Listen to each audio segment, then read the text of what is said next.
Hey guys, it's Boban and I'm back with another video, and I have been running around in the woods finding weird mushrooms. Like this beefsteak fungus, amongst others.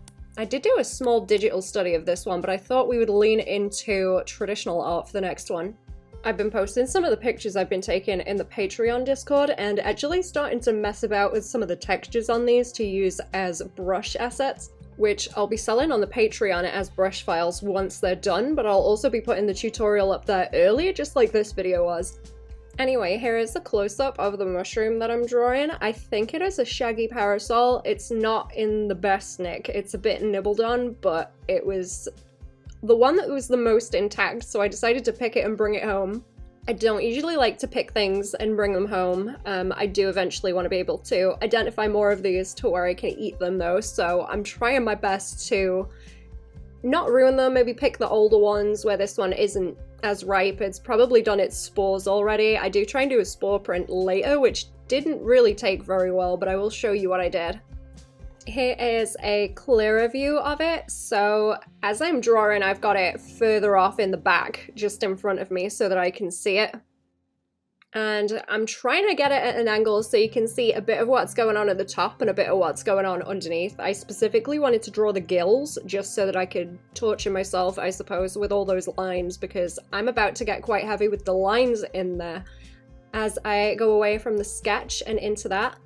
Let's have a look at what I'm using to sketch also. Now I do have a sketchbook that I will take outside with me. I'm not working in that one today. It's more of like a generalized one. This is what I'm showing here, Della Rowney 250 GSM. It's got a little bit of a bite to the paper because it's multimedia stuff.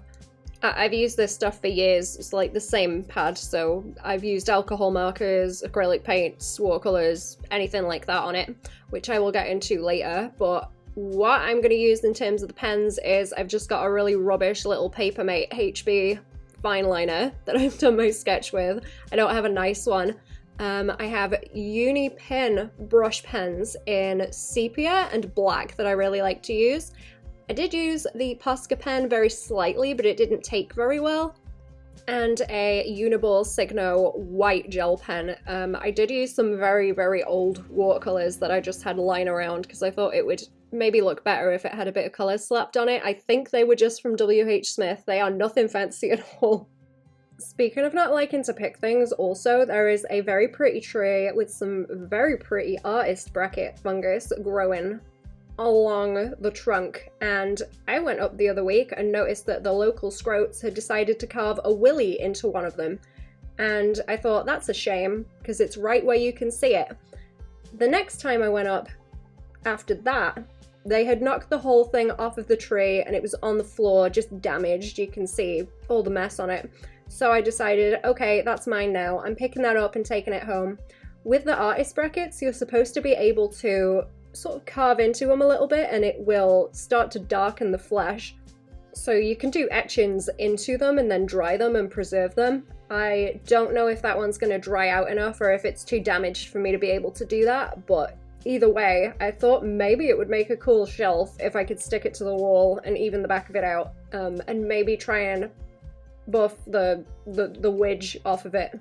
Another thing I wanted to share, when I went on one of my mushroom hunts into the woods, I happened across a secondhand bookshop as I came out. So I looked in there and I found this little book, which is The Country Diary of a Edwardian Lady by Edith Holden, and I opened it and I was really surprised to see handwriting. I usually like reading this kind of thing where it's historical accounts and diaries because I have some others, but looking at this one too, you've got all those really pretty watercolor paintings and she is logging what's going on through the year and what she's seeing.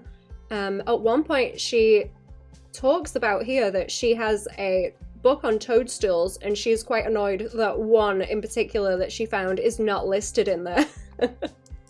But very relatable. Me too, Edith. Me too. But this made me think, let's just do some painting. Why not? I haven't really done it in a while. My other sketchbook that I mentioned is one that I will take out and draw, but the things I draw in there are bigger environments that are much too specific and local. But if I start picking things and bringing them home, it's a lot easier for me to record a video like this and share with everyone, so I would like to do this more. I probably need a dedicated book just for that kind of thing. But next year when it gets warmer, I do want to go back to going out and painting in the wilds. I used to like my little weekend expeditions.